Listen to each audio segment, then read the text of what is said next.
How's it, guys? Welcome to the Trail Chasers podcast. This is very interesting. Obviously, it's a little bit trail running, but it's obviously a wider conversation.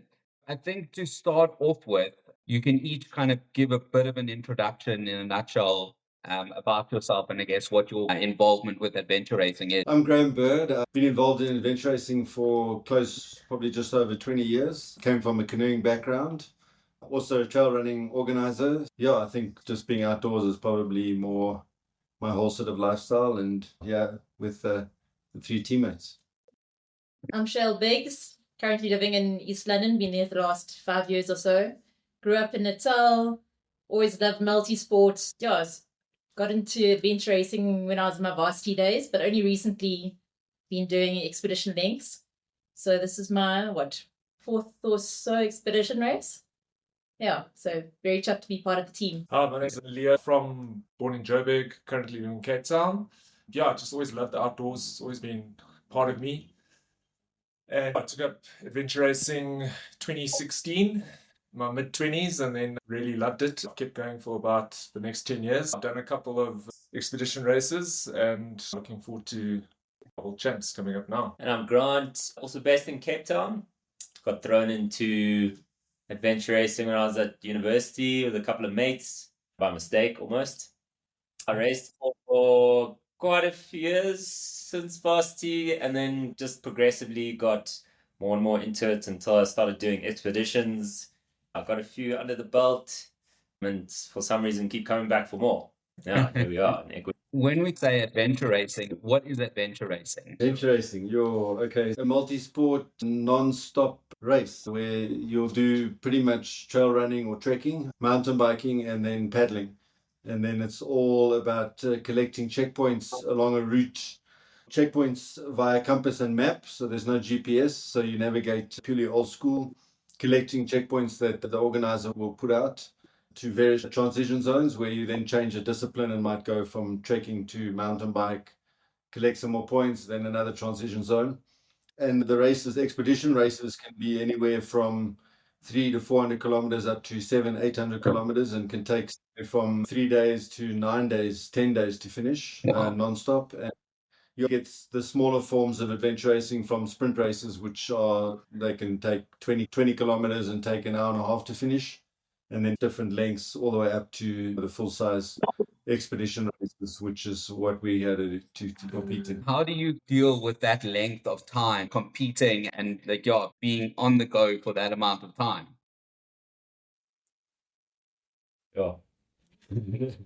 A lot of people ask how we train for it, but I think training is obviously a big part of getting prepared. But I think everyone will agree that maybe like 70% of it is just mental. So you just go into this place where you just click into some sort of extra gear in your mind where you just try to gruel through everything that a course or the landscape will throw at you and the weather.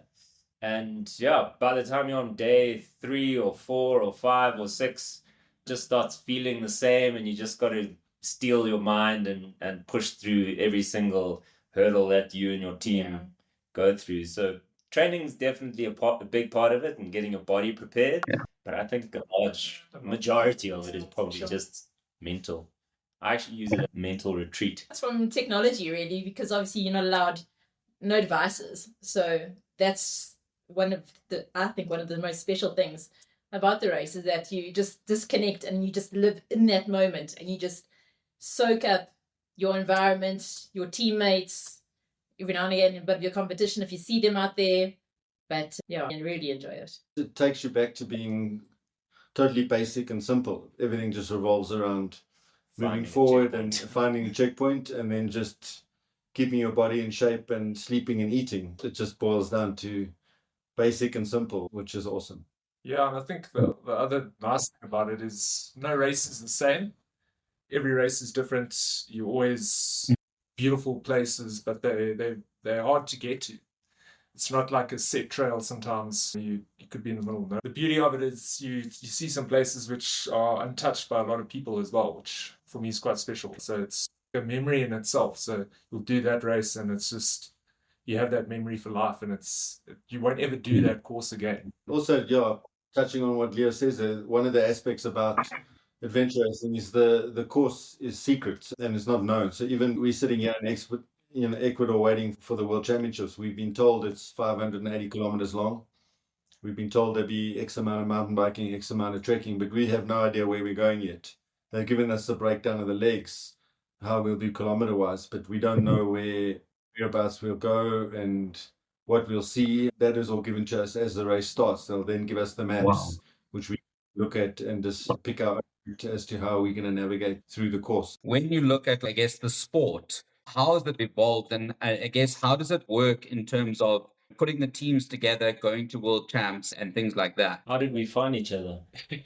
Probably found each other in the jungle. I think naturally, your various disciplines, let's say I was trail running before I was doing adventure racing, and then you stumble across, you do other events leading up to a race sometimes. You might do a trail run or mountain bike race, and then you come across one another at these events and hear about adventure racing. You don't really know much about it, but then you get invited to do a race for someone. That's how I got into the sport. It was at a trail run, and then some mates, they said, have you ever done adventure racing before? And I said, no, it sounds great. I've heard about it, but I never tried it. And then, managed to get into a team, and that's when I did my first one. But I think, so that's how you tend to get into adventure racing. I think you come from a mountain biking background or a paddling background or a running background, and then you tend to find yourself in the sport. But in terms of teams prepping, it's a long process, For us, we got an entry last year. After World Champs last year, we managed to get an entry into World Champs this year. And it takes a whole year of preparation. It was working towards this goal of getting here at the end of the year, which involved a lot of preparation, a lot of planning, but a lot of just us as athletes doing stuff on our own. So you wouldn't necessarily do all your training together. You plan to meet up as a team, but the majority of it's done on your own unless you're living in the same area and you can meet up. But I think just following you off on Leo, like, how do you yourselves as teammates? It's you go to adventure races and you bump into other people who potentially are similar strengths as yourself.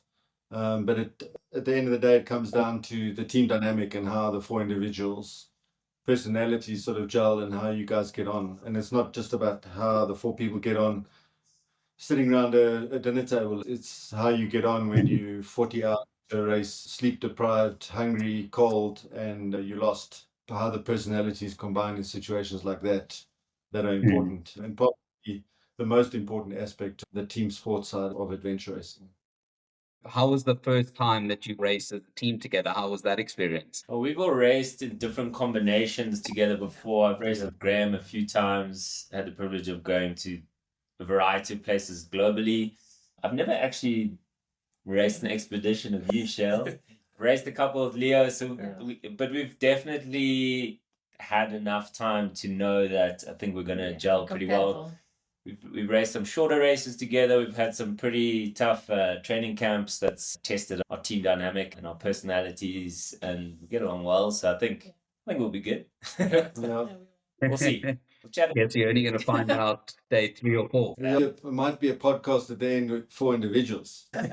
Hopefully it's still a team podcast. Yeah, I think the nature of adventure racing means that the people that are doing the sport they know what they're in for, which helps. So if you've done a couple of expedition races, you know what to expect. So you also know the only way to get through this thing is help one another, or you don't get upset over silly things. You just have this team goal and you try put aside how you're feeling. You try as your best to work together as a team. So I think the guys coming in, even if you raced with people from different teams before, you tend to, in the races that I've raced, you tend to gel quite well. Yeah, I haven't I'd say I've had a bad experience with teammates before. Yeah. But you do see some teams having a bit of a mare. Bit of a box. The most important thing is you need to come together with a common goal and all have the same objectives and the same goal. Like we've seen teams before where you can just see right from the word go, they're mismatched. You've got guys coming in there who want to win, and the other half of the team are actually there to sit on top of mountains and look at views. So straight away there's going to be boxing in the team. So as long as you're all on the same page with goals and objectives, generally it's going to work. The format of the World Champs, is it the same every year, even though the location kind of changes? Yeah, but it's the same core sports. There'll be trail running, trekking, mountain biking, and paddling, and then it'll be navigation. And generally the World Champs look for a winning time of around 100 hours, with the course open for around 200 hours. And then, it's just how the race director in whatever country or whatever venue works with the surrounding area he has to put whatever course together. There's no set formula. I think it's how the race director manages to put something together to challenge the teams. Yeah, and to add to what Graham was saying, is also rope work as well. Oh yeah. We'll be doing some abseiling this last year. I don't think there was any at World Champs. There was. Shell was sleeping. Oh yes, I do remember. Do they throw surprises at you? The whole race is a surprise. We don't know where we're going or what the terrain's going to be like largely. We just know the distance, the disciplines, and order of the disciplines. That's about as much as we know, and we only really understand what the actual format of the race will be once we what the maps and see where we're going. Yeah. The race organizer even from a year ago, they'll be telling us to expect trail running, to expect mountain biking, to expect paddling or pack rafting, and to expect rope work. So we've done races, especially in the early teens, that had inline skating in it. There's been races in the early 2000s that had horse riding in. Donkey trekking. Yeah. So the race organizer is always going to tell you what you need to prepare for in terms of what sports or what activities he's going to put inside the event. So you don't rock up suddenly at a transition and they say, oh, cool, now you're going on a donkey trek or you're going on an inline skate. Or they've told us what sports and how to prepare. They've told us what temperatures and what climate stuff we can expect. So we know that all of that type of stuff. And then, like Grant says, once we start, then it all becomes, okay, cool, this is where we're going. So we can just navigate ourselves there and hope that we've prepared as best we can. And like we said, it's non-stop. You just start and keep plodding away, one foot in front of the other until you get to the end. Do you all have like specific roles on the team, or is it everyone just does everything? Bit of both, really. Yeah. Grant and Tweet are the main navigators. Leo's a bit of a pack horse, compulsory equipment, being male. Always have to have one person of the opposite sex. But before we're coming into transition, we always talk about it. The guys will head out onto their maps. Leo and I will redo bottles, get food ready. We each get our own kit, changing kit, getting ready for the next leg. So a bit of both, I'd say. Yeah, it's not, other than the navigation, obviously myself and Grant can navigate and need to navigate.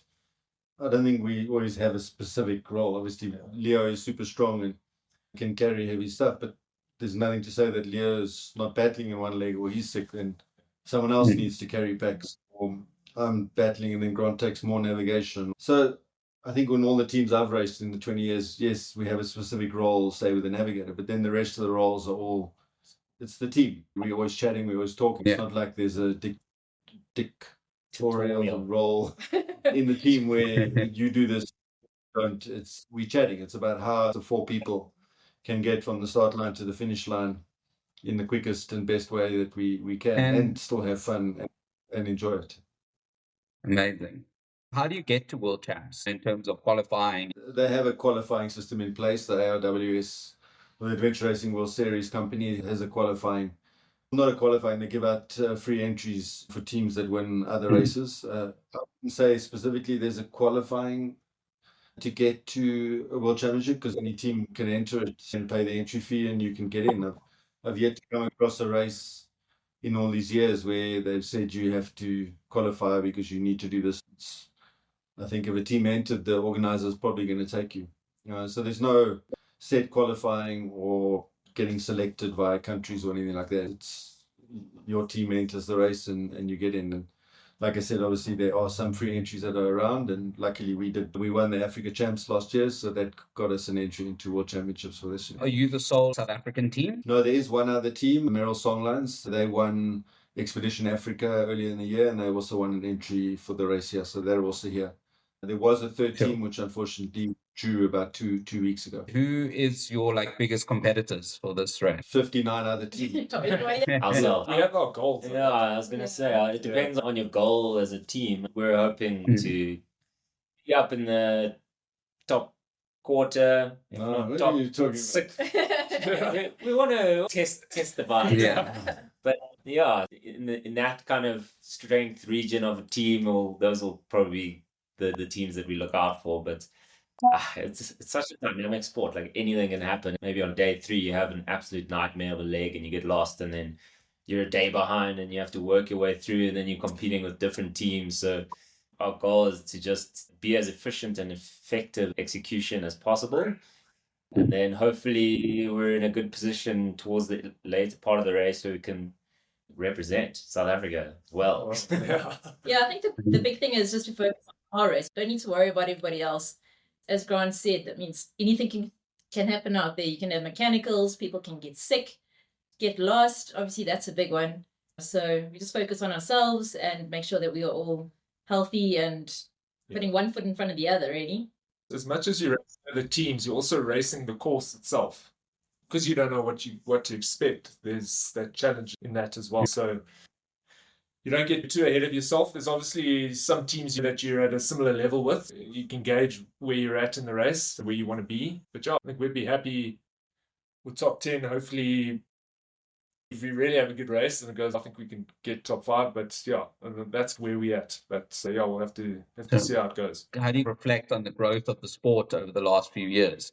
It's an interesting sport because there's so many barriers to entry. And I think all of the members of this team have done their best to be ambassadors of the sport and showcase it in a positive light that it deserves, because it is a beautiful sport. It's got many different dynamics, pushes the human spirit to places that I don't even know if we can describe. 4 people together, at least 1 girl per team, and all the equipment. I can definitely recommend it. But it's been through its ups and downs, adventure racing, because of those barriers to entry. And I think it'll be interesting to see how it goes in South Africa. But globally, I think it's steadily on the up curve, hey? Yeah, there's races in more countries around the world, and it is there. And like Grant says, there's a lot of people that aspire to do adventure racing, but to actually get it together is always the difficult part. I think that's the challenge. Yeah. So you might see guys come in, but then you see new guys come in, but you also see guys fall away when they realize after one race that, hey, maybe it's not for me. So it's also evolving like that. But definitely is. It's got a very positive outlook to it, and a lot of positive energy around the airwaves and around the world at the moment about adventures. What is the vibe like currently where you are? Is it like their excitement? Are you seeing other teams? I think that some of the teams are still arriving, and because there's no main race village, we sit around here. So tomorrow will be the first time that we really interact with the other teams. There's the first formal gathering with registration, all right? Yeah, so we've actually not seen a single other team or single other team member yet. We just kept ourselves acclimatizing and resting and doing some gear packing. In terms of sponsorships and brands getting involved, has there been an uptick in that? Obviously we've been lucky enough to have Merrell I've been with Merrell since 2010. Very big supporter of adventure racing. Their core philosophy is getting people outside, so adventure racing really fits the brand. There are a number of other brands that have got involved in adventure racing. When a big expedition race does start, there's a lot of coverage and a lot of eyes on the race that has the potential for big sponsors. I'm trying to think of a lot of the others sponsors that have come in. It tends to be more the regional, the governments and the tourism departments of the areas that we go to. Those tend to be the big sponsors of the big races, because obviously bringing teams and bringing eyes and media onto your area. So I think traditionally it's quite a sport that's been quite undercover and a little bit, it hasn't had the best coverage because it's not exactly a big spectator sport until recently, when obviously with ultra runs, every team gets a tracker, and now the spectatorship online has grown quite significantly. And I think that's really opened the door for a lot of potential sponsors. And then there was also the movie Arthur the King that came out last year that I think put adventure racing on the map a bit, and also I think put a few more eyes on adventure racing, some exposure for sponsors. We're all hopeful that more sponsors will come on board. It's just good for the sport. Adventure races test gear to the max, and with the growing backing, I think it'll just be good for the sport and exposure and everything else. Yeah. And how does one kind of follow the race? There, obviously, the best is via social media channels. I know on our Mhm. social media channels we'll put the live links to where you can follow the GPS tracking that shows the route and shows where all the teams are, as well as the race media sites, the race Facebook pages and social media sites will be posting updates from the whole race, all the teams and how everyone's progressing through the route. We'll also have guys hopefully posting stuff on our page as we progress through the route for how we do. But it's sometimes difficult because we might be out on a trek that takes 20 hours in the jungle where no one has any contact with us, and they'll only see us at the next transition. So it's also difficult that way, where it's not cool they're bumping into us or we've got cameramen following us or anything like that. It's not. It's all about when you get to the next team, they'll actually have eyes on us. The rest of the time it's just via that GPS dot that you're watching on the screen and shouting at it if we get lost or if we stop or if we're going up the wrong hill or something. Is there like a chronological order to the race so that you'll be able to see who's kind of leading? Yeah. So on the tracking, it'll be clear. You'll see how the teams are doing and who's leading at that point or who's got lost or who's off on a different route or who might have stopped for sleep or not. It's quite, I believe, I don't really do it a lot when I'm not racing, but I believe dot watching is quite an addictive sport in itself. A lot of supporters and a lot of family members and partners out there who spend 100 hours watching teams' dots millimeter by millimeter across their screen. I think once people get into it, it does become quite addictive. And there you can follow everything and see how teams are doing and who's winning and who's. Do you have any GoPro or any kind of cameras that you're taking with you? Are you allowed to? Yeah, you can, but obviously we can't. You don't do any posting during the event. We totally cut off. So obviously we start the race. Cell phones are sealed. GPSs are sealed. We don't carry a GPS, but other than the tracker, so we have no contact with the outside world other than bumping into the organizers at transition zones. We do have a digital camera, just an old school point and shoot, which we take photos, videos. Yeah, but that's for post race. So there's nothing during the race that we will be posting. Effectively, we're not allowed contact with the outside world. There are teams that might have a media crew person that'll talk with them in the TAs and put stuff out on their own channels, but they're not allowed contact with us other than in a designated small little area. What advice would you give to someone wanting to get into the sport? I've got 3 young daughters and they're all in primary school and they're at a really cool school where they do adventure racing. And these kids are completely overwhelmed, but to think that they've got to run and they've got to ride and maybe they're going to jump in the dam and it's completely out of their comfort zone. So my advice to young kids is just to go for it, give it a try. It's really so much fun and the whole team dynamic and just getting out there, getting outside, having a jaw with your mates. There are a number of novice sprint adventure races around South Africa. Just go and do one. They're 20, 30 kilometers long.